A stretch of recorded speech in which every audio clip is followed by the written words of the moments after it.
Hello friends, welcome to my YouTube channel. ನಾನು ಇವತ್ತು ಮಾಡ್ತೀನಿ ಸಿಂಪಲ್ಲಾಗಿ ಬಗಾರ್ ರೈಸು. ನಾನು ಮೊದಲಿಗೆ ಈರುಳ್ಳಿ, ಹಸಿಮೆಣಸಿನ್ಕಾಯಿ, ಟೊಮೊಟೊ, ಕೊತ್ತಂಬರಿ, ಕಡಿಪತ್ತ, ಬಾಣಲೆಯಲ್ಲಿ ಎಣ್ಣೆನ ಹಾಕೋತಿದ್ದೀನಿ, ಸಾಸಿವೆ ಹಾಕ್ಕೋತಿದ್ದೀನಿ, ಸ್ವಲ್ಪ ಜೀರಿಗೆ ಹಾಕೋತಿದ್ದೀನಿ. ಚಟಪಟ ಅಂತ ಸಿಡಿಬೇಕು. ಆದಮೇಲೆ ಹಸಿಮೆಣಸಿನ್ಕಾಯಿ ಹಾಕೋತಿದ್ದೀನಿ, ಈರುಳ್ಳಿನ ಹಾಕೊಂಡಿದ್ದೀನಿ. ಈರುಳ್ಳಿ ಹಸಿ ವಾಸನೆ ಹೋಗೋವರೆಗೂ ಫ್ರೈ ಮಾಡಬೇಕು.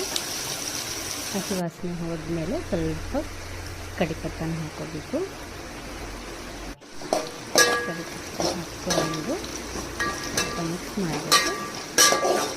ಮಿಕ್ಸ್ ಮಾಡಿದ್ಮೇಲೆ ಸ್ವಲ್ಪ ಕೊತ್ತಂಬರಿ ಹಾಕೋಬೇಕು. ಅರಿಶಿನ ಹಾಕೋತಿದ್ದೀನಿ.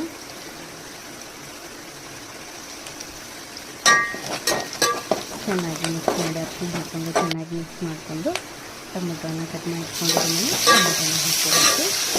ಟೊಮೊಟೊನ ಸ್ವಲ್ಪ ಜಲ್ದಿ ಮೆಲ್ಟ್ ಆಗಬೇಕಂದ್ರೆ ಉಪ್ಪು ಹಾಕಬೇಕು, ಸ್ವಲ್ಪ ಲೈಟಾಗಿ ಹಾಕ್ಕೊಂಡು ಮೆಲ್ಟ್ ಆದಮೇಲೆ ತೊಳೆದಿಟ್ಕೊಂಡಿರೋ ಅಕ್ಕಿನ ಹಾಕೋತಿದ್ದೀನಿ.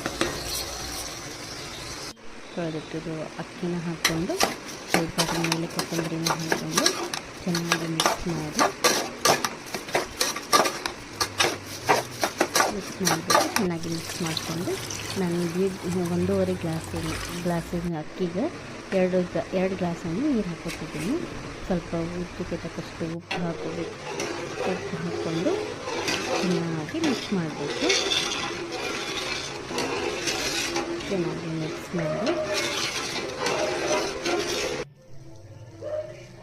ಕುದಿಯೋವರೆಗೂ ಸ್ವಲ್ಪ ಬಿಡಬೇಕು. ಬೆಂದಾದಮೇಲೆ ನಮ್ಮ ಬಗಾರ್ ರೈಸ್, ಸಿಂಪಲ್ಲಾಗಿ ಬಗಾರ್ ರೈಸ್ ರೆಡಿ.